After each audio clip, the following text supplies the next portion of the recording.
ये कहानी एक शहर के गरीब परिवार की है जिसमें लक्ष्मी अपनी बेटी राधा के साथ रहती थी।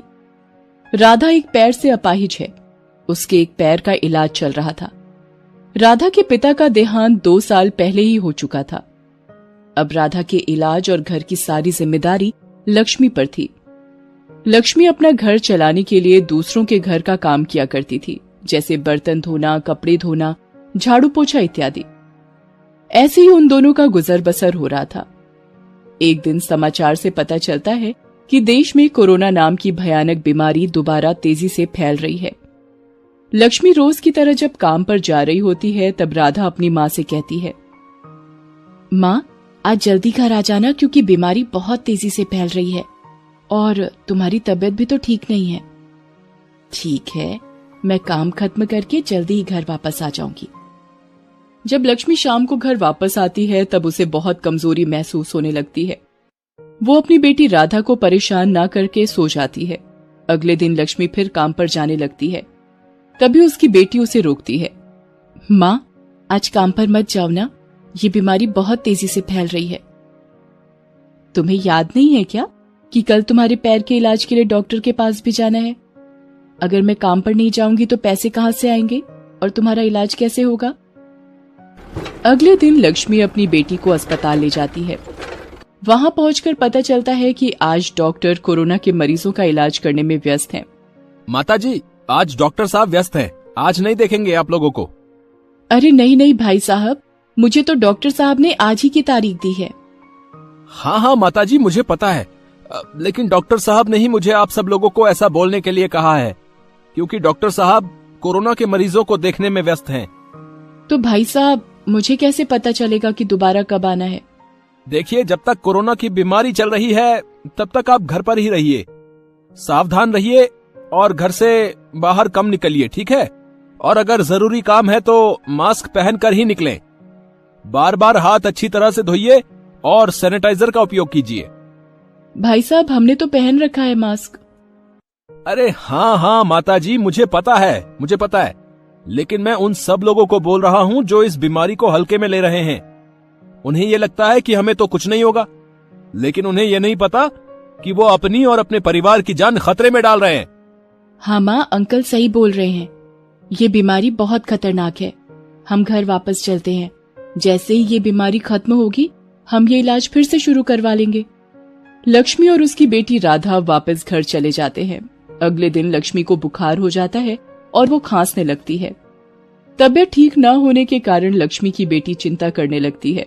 तभी समाचार में खबर आ जाती है कि आज रात 10 बजे से शहर में लॉकडाउन लगने वाला है। माँ, आपकी तबीयत कैसी है? आप ठीक तो हो ना? बेटी, मुझे बहुत तेज बुखार हो रहा है और घबराहट भी हो रही है। राधा ठंडे पानी की पट्टियां अपनी माँ के सिर पर रखती है। जैसे तैसे करके लक्ष्मी और राधा वो रात निकाल लेती हैं। अगले दिन सुबह राधा अपनी माँ की तबीयत ज्यादा खराब होने पर पड़ोस के घर का दरवाजा खटखटाती है। अंकल जी, आप हमारी मदद कीजिए। मेरी माँ की तबीयत बहुत खराब है। उन्हें अस्पताल ले जाने में मेरी सहायता कीजिए। अरे, तुम्हें पता नहीं है क्या कोरोना बीमारी कितनी फैल रही है? अगर हम तुम्हारी माँ की मदद करेंगे तो हो सकता है हम भी बीमार हो जाएं। और वैसे भी जो लक्षण तुम्हारी माँ को हैं वो तो कोरोना बीमारी के ही हैं। नहीं, हम तुम्हारी मदद नहीं कर पाएंगे। तुम चली जाओ यहाँ से। हाँ। राधा बिना कुछ सोचे समझे अपनी माँ को लेकर सड़क पर निकल जाती है। कोई उसकी मदद नहीं करता। लॉकडाउन की वजह से सड़क पर कोई भी गाड़ी दिखाई नहीं देती।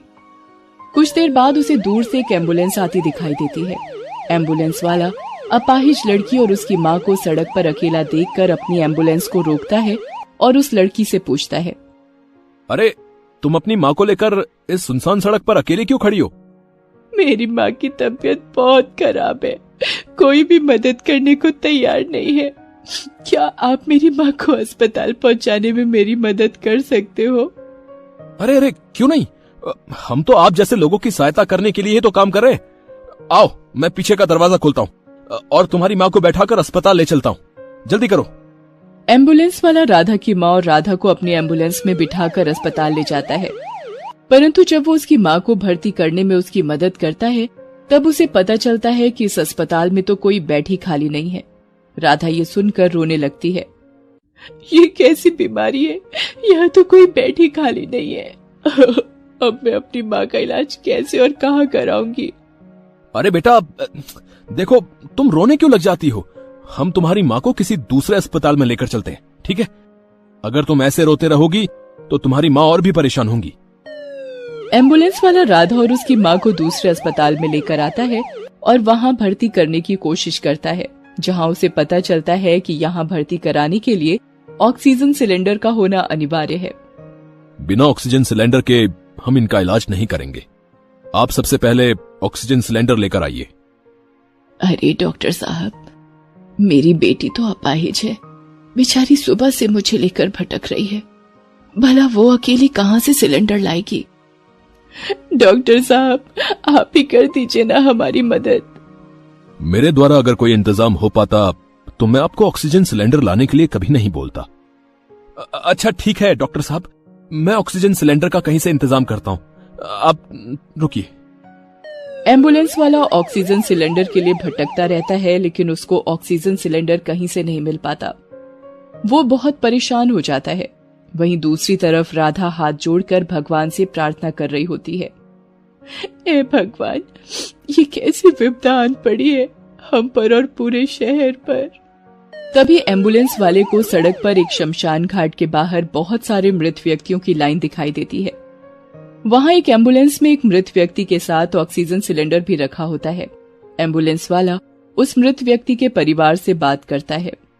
अरे भाई साहब, ये ऑक्सीजन सिलेंडर इस मृत व्यक्ति के पास रखा है, क्या आप मुझे ये दे सकते हो?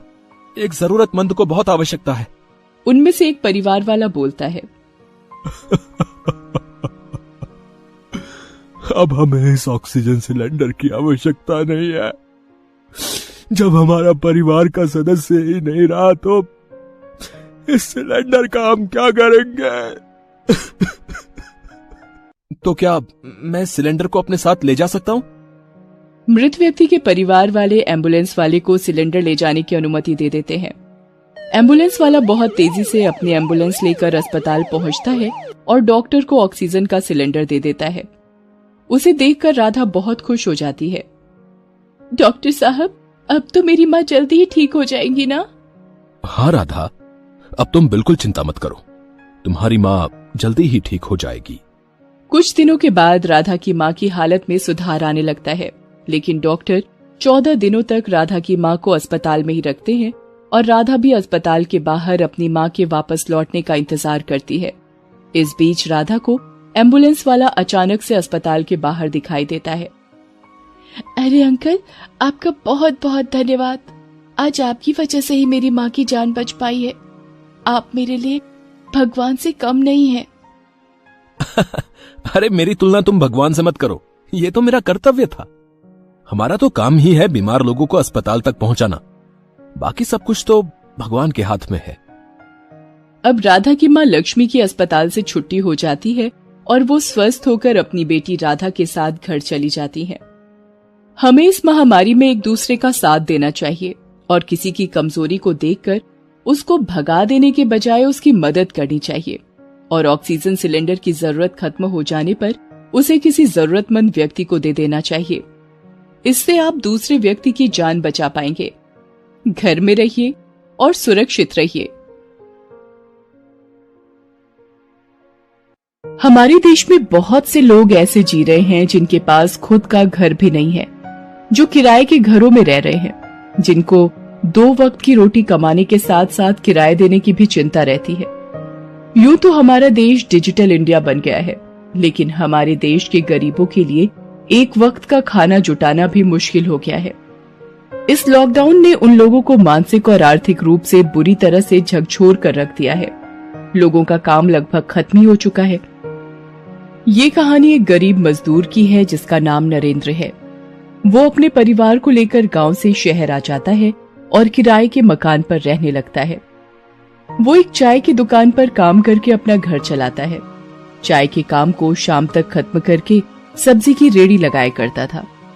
इसके अलावा भी उसे जो भी काम मिलता था वो कर लेता था, फिर चाहे वो शादियों में वेटर का काम हो या किसी के घर के सामान को एक जगह से दूसरी जगह पहुंचाने का काम। बड़ी मुश्किल से वो अपना घर चला पाता था। एक दिन जब रोज की तरह वो चाय की दुकान पर जाने लगा, तब उसे पूरी सड़क पर सारी दुकानें बंद दिखाई देती हैं। सड़क पर कोई गाड़ी भी नहीं थी, दूर दूर तक कोई भी नजर नहीं आ रहा था। नरेंद्र थोड़े आगे जाकर देखता है तो अचानक पीछे से एक आवाज आती है, कहाँ घूम रहा है? वो घबराकर जैसे ही पीछे देखता है, उसे एक पुलिस वाला दिखता है। कहाँ घूम रहा है? साहब, मैं तो अपनी चाय की दुकान पर आया था, लेकिन यहाँ तो सब बंद है। तेरा दिमाग खराब है क्या? जब सड़क पर कोई नहीं है फिर तो क्यों घूम रहा है? अरे साहब, लेकिन आज कोई इलेक्शन है क्या जो सब बंद पड़ा है? अरे गवार, तुझे पता नहीं है क्या? सरकार ने देश भर में लॉकडाउन लगा रखा है, जिसकी वजह से पूरा देश बंद है। घर चला जा, नहीं तो अंदर बंद कर दूंगा। अरे साहब, मुझे तो यही नहीं पता कि ये लॉकडाउन क्या होता है। अरे मूर्ख, कौन सी दुनिया में है तू? यहाँ कोरोना नाम की बीमारी फैली है। अगर घर से बाहर निकला तो तू भी बीमार हो जाएगा। चल निकल यहाँ से और सीधे अपने घर चला जा। अब नरेंद्र ये सोचते हुए घर जा रहा होता है कि अब वो घर कैसे चलाएगा। अरे क्या हुआ, इतनी जल्दी कैसे आ गए आप? सुनो, कोई नई बीमारी आई है जिसकी वजह से देश में लोगों की मौत बहुत तेजी से हो रही है, इसलिए कोई बाहर सड़कों पर नहीं जा सकता। सरकार ने सब कुछ बंद कर रखा। ये बात आपसे किसने कही? अरे मैं जैसे ही घर से बाहर निकला, मैंने देखा सड़क पर कोई भी नहीं था। इतने में एक पुलिस अधिकारी ने मुझे आवाज लगाई और मुझे बताया कि एक भयानक बीमारी फैली हुई है, जिसकी वजह से सबको घर में रहने के लिए कहा है। पिताजी, अगर आप बाहर जाकर काम नहीं करोगे तो हमें खाना कैसे मिलेगा? हाँ बेटा, अब कर भी क्या सकते हैं, सब काम धंधे बंद हो चुके हैं। अगर ऐसे ही चलता रहा तो हम मकान का किराया कैसे देंगे? बेचारा नरेंद्र सोच में पड़ जाता है कि अब कैसे घर का खर्चा चलेगा। पता नहीं ये लॉकडाउन कब खत्म होगा। नरेंद्र अपने बच्चों को समझाता है कि किसी को भी घर से बाहर नहीं निकलना है। जो भी सामान चाहिए मैं तुम्हें लाकर दूंगा। 2 दिन बाद, सुनो, घर में खाने के लिए सब कुछ खत्म हो गया है। कोई बात नहीं, मेरी अलमारी में कुछ पैसे रखे हैं, उनसे सामान ले आता हूँ। लेकिन फिर हम मकान का किराया कैसे देंगे? उसके लिए मैं कोशिश करता हूँ, अभी घर का कुछ सामान ले आता हूँ। नरेंद्र घर का सामान लेने चला जाता है। जब वो रास्ते पर जा रहा होता है तब उसे कुछ दूरी पर ही एक लंबी लाइन दिखाई देती है, जिसमें लोग कुछ दूरी बनाकर और हाथ में थैले लेकर खड़े होते हैं। नरेंद्र चलता रहता है। लाइन बहुत दूर तक होती है। वो देखता है कि वहां सूखा राशन मिल रहा है। नरेंद्र सोचता है कि अगर वो भी इस लाइन में लग जाए तो उसके पैसे बच जाएंगे। नरेंद्र लाइन में लग जाता है और बहुत देर तक वहीं लाइन में खड़ा रहता है, परंतु आधी लाइन से ही उसे पता लगता है कि वहां सूखा राशन खत्म हो चुका है। नरेंद्र बेचारा दुखी और मायूस होकर वहां से आगे चलने लगता है और सड़क पर जाते हुए पुलिस वाला फिर उसे रोक लेता है। अरे भाई, कहाँ घूम रहे हो? हैं? घर में क्यों नहीं बैठते हो तुम लोग? क्यों बीमारी घर में साथ ले जाना चाहते हो? साहब, मुझे मेरी पत्नी ने राशन के लिए भेजा है, लेकिन सभी दुकानें बंद हैं। अब बताइए मैं क्या करूं? कहां से लेकर आऊं राशन? मेरे बच्चे 2 दिन से ठीक से खाना ना मिलने की वजह से परेशान हैं। मुझे लगता है कि ये बीमारी हमें मारेगी या नहीं, लेकिन इस भूख से हम जरूर मर जाएंगे। मैं अपने परिवार को ऐसे मरते हुए नहीं देख सकता साहब। इससे अच्छा तो आप मुझे और मेरे परिवार को जेल में ही डाल दो। कम से कम हमें वहां 2 वक्त का खाना तो मिलेगा। अरे ये क्या बकवास कर रहे हो? क्या तुमको पता नहीं है कि लॉकडाउन के चलते सरकार ने गरीबों के खाते में 500-500 रुपए जमा करने की घोषणा भी की है? साहब, मेरा कोई खाता नहीं है साहब। मैं तो खुद एक किराए के मकान में रहता हूँ। 2 वक्त की रोटी बहुत मुश्किल से अपने परिवार को खिला पाता हूँ साहब। खाता कहाँ से खुलवाऊंगा? नरेंद्र जैसे लोगों के जीवन में बैंक खाता या सरकारी दस्तावेज का होना सपनों जैसी बात थी। सरकार की कोई घोषणा या योजना इनसे काफी दूर थी। पुलिस वाले को नरेंद्र पर दया आ जाती है। वो नरेंद्र को एक गोदाम में ले जाता है। वहां से पुलिस वाला नरेंद्र को राशन का कुछ सामान निकलवा कर दे देता है। नरेंद्र हाथ जोड़कर बोलता है, साहब आपका बहुत बहुत धन्यवाद। कहाँ रहते हो तुम? साहब मैं यही पास ही किराए के मकान में रहता हूँ। चलो मैं तुम्हें छोड़ देता हूँ, नहीं तो फिर से तुमको कोई पुलिस वाला पकड़ लेगा। जब पुलिस वाला नरेंद्र को उसके घर छोड़ने जा रहा होता है तो रास्ते में एक आदमी उन्हें रोकता है। अरे लॉकडाउन में तुम रोड पे क्या कर रहे हो? सर नमस्कार, मैं खुद एक सेवा समिति से जुड़ा हुआ हूँ। आप मुझे बताइए कि कहाँ कहाँ खाना पहुँचाना है। आप कोरोना से लोगों की जान बचाइए और हम लोगों को भूखा मरने से बचाएंगे। आखिरकार ये लड़ाई हम सबकी है। भाई साहब क्या मैं आपके साथ खाना लेने चल सकता हूँ? मेरे घर के आसपास कई परिवार भूख से मर रहे हैं। हाँ क्यों नहीं, चलो आओ मेरे साथ। पुलिस वाला नरेंद्र को संस्था के आदमी के साथ भेज देता है। अब नरेंद्र अपने आस पड़ोस के परिवार के लिए भी खाना लाकर देता है, फिर अपने घर चला जाता है। देखो मैं हम सबके लिए खाना लाया हूँ और कुछ घर का राशन भी मुझे एक पुलिस वाले ने दे दिया है। नरेंद्र के बच्चे बहुत खुश हो जाते हैं और पूरा परिवार साथ बैठकर खाना खाता है। पिताजी आपको ये खाना कहाँ से मिला? ये खाना मुझे एक सेवा समिति के द्वारा मिला है बेटा। कल से मैं भी उसी संस्था के साथ सेवा करने के लिए जाऊंगा और जरूरतमंद लोगों को भूख से मरने से बचाऊंगा। लॉकडाउन सबके लिए एक जैसा नहीं है। इस बुरे वक्त में हमें एक दूसरे की मजबूरी को समझकर एक दूसरे का साथ देना चाहिए।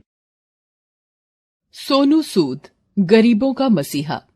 मुंबई को हमारे देश की व्यावसायिक राजधानी कहा जाता है। इसको सपनों का शहर भी कहा जाता है। लोग यहाँ अलग अलग राज्यों से अपनी किस्मत फिल्म जगत में आजमाने आते हैं।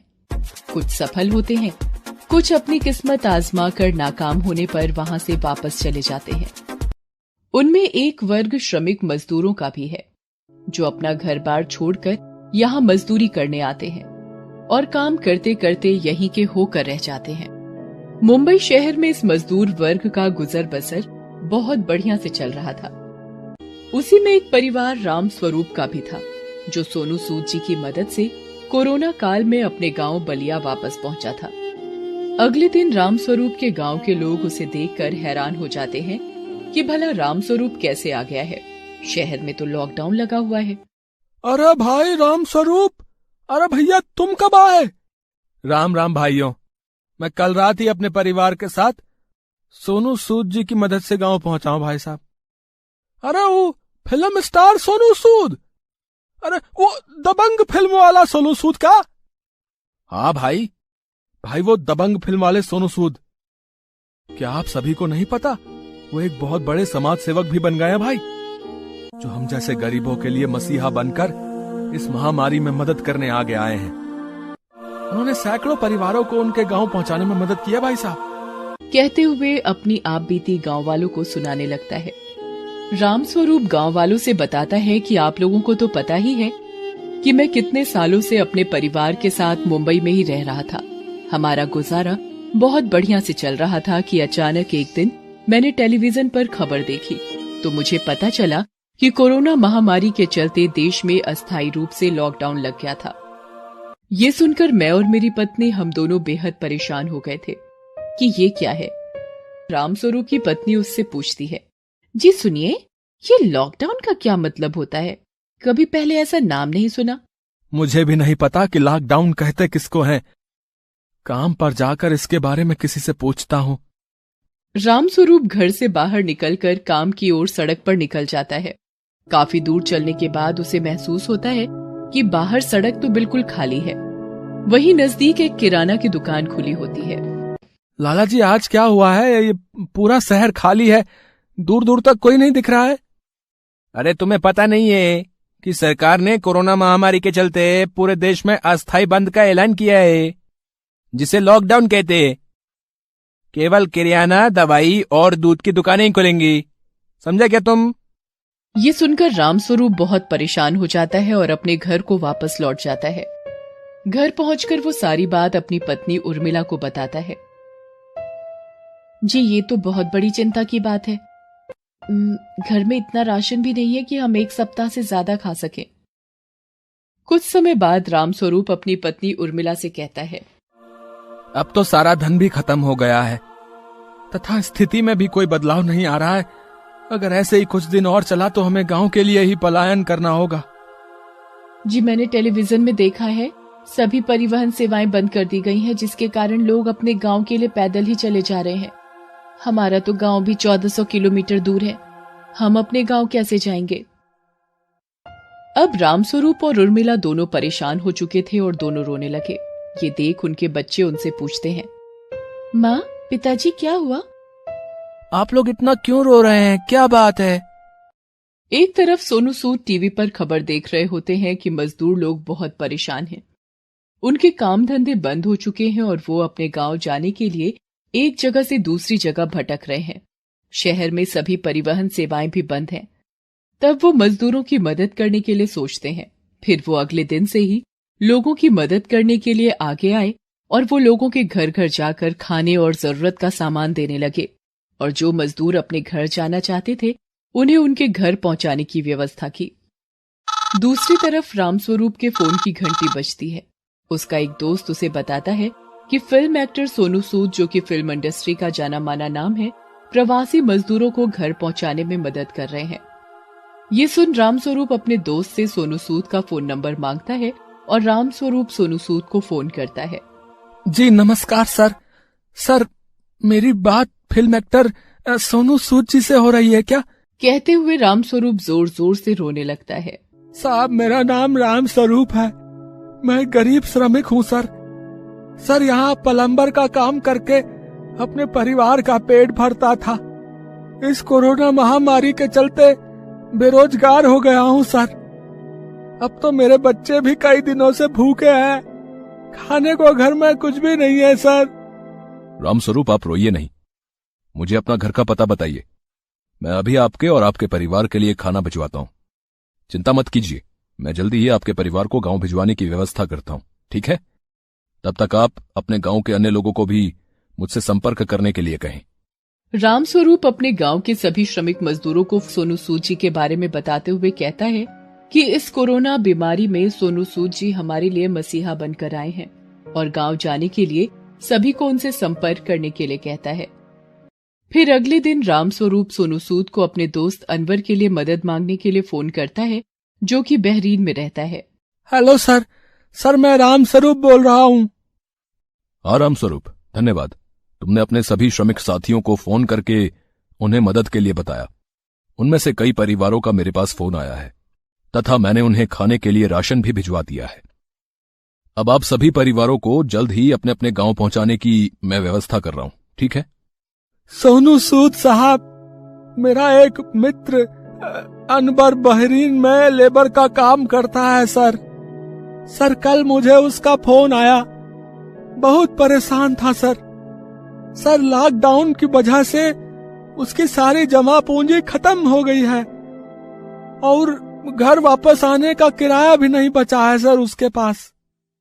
सर, आप उसकी कुछ मदद कर सकते हैं क्या? रामस्वरूप, अपने दोस्त अनवर का फोन नंबर मुझे दे दो। मैं उनसे बात करके उसे इंटरनेशनल फ्लाइट टिकट भिजवाता हूं, ठीक है? जिससे वो अपने घर वापस लौट सके। सोनू सूद अनवर से फोन पर बात करके उसे इंटरनेशनल फ्लाइट टिकट भेज देते हैं। 2 दिन बाद।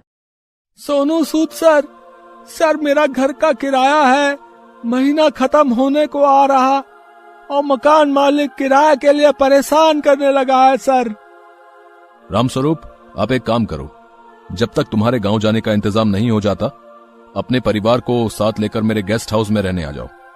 मैं तुम्हारे परिवार का सारा खाने पीने का इंतजाम कर देता हूँ।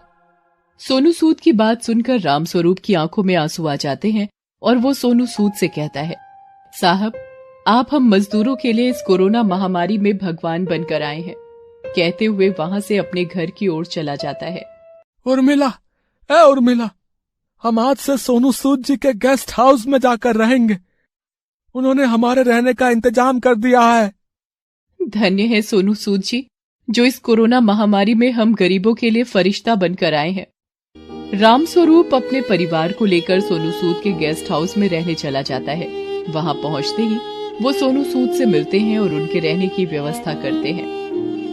रामस्वरूप, अगर कोई परेशानी हो तो मुझे बता देना, मैं तुरंत इंतजाम करवा दूंगा, ठीक है? साहब, आपकी बहुत मेहरबानी, जो आपने मेरे परिवार को इस बुरे वक्त में रहने का आसरा दिया। साहब, मेरा एक मित्र सुदेश, उसको कोरोना हो गया है सर। उसे कोई भी अस्पताल में भर्ती नहीं कर रहा। अगर आप उसकी मदद कर सकते तो। हाँ रामस्वरूप, जरूर। मुझे उसका पता बताओ, मैं अभी जाकर उसको हॉस्पिटल में भर्ती करवाता हूँ। सोनू सूद रामस्वरूप से सुदेश का पता लेकर उसके घर एम्बुलेंस लेकर पहुंचते हैं और उसे हॉस्पिटल में भर्ती करवा देते हैं। सुदेश हाथ जोड़ते हुए, सर आप तो इस कोरोना काल में हम गरीब श्रमिकों के लिए भगवान की तरह आए हो, नहीं तो इस पराये शहर में हमें कौन पूछता है। सुदेश, ऐसा क्यों बोल रहे हो? अगर और किसी चीज की जरूरत हो तो बता देना, मैं तुम्हारे परिवार को खाने के लिए राशन और कुछ पैसे भेज देता हूँ। सोनू सूद ये कहते हुए वहां से चले जाते हैं। 2 दिन बाद, रामस्वरूप, सभी बसों की सरकारी परमिशन का कार्य पूरा हो गया है। मैंने सभी श्रमिकों को फोन कर मेरे गेस्ट हाउस पर आने को कह दिया है। तुम भी अपने परिवार के साथ तैयार रहना। कल सुबह 8 बजे हम सभी बसों को यहां से रवाना करेंगे, ठीक है? सुबह 8 बजे सभी श्रमिक अपने अपने परिवार सहित गेस्ट हाउस पहुंचते हैं, जहां सोनू सूद उन्हें बस में बिठाकर सभी को खाने के डिब्बे और पानी की बोतल देते हुए कहते हैं कि आप सभी की यात्रा मंगलमय हो। घर पहुंचकर फोन करना मत भूलना। सभी परिवार हाथ जोड़कर सोनू सूद को धन्यवाद देते हैं और हाथों को हिलाते हुए अलविदा करते हैं। इसी तरह सोनू सूद जी ने सैकड़ों मजदूरों को घर पहुंचाने का इंतजाम किया भैया। फिर चाहे बस हो, ट्रेन हो या फिर प्रवासी मजदूरों को इंटरनेशनल फ्लाइट का टिकट भेजकर अपने अपने घर भेजना हो। बहुत काम किया रहा भैया वो आदमी। तो भैया इस तरह से हम लोग कल शाम सोनू सूद जी की मदद से अपने गांव पहुंच पाए हैं। सोनू सूद ने जिस तरह से अपनी अदाकारी से दर्शकों के दिल में एक खास जगह बनाई है, उसी प्रकार कोरोना काल में सोनू सूद प्रवासी मजदूरों के मसीहा के रूप में जाने जा रहे हैं। ऐसे महान व्यक्ति को शत शत नमन। Please subscribe this channel.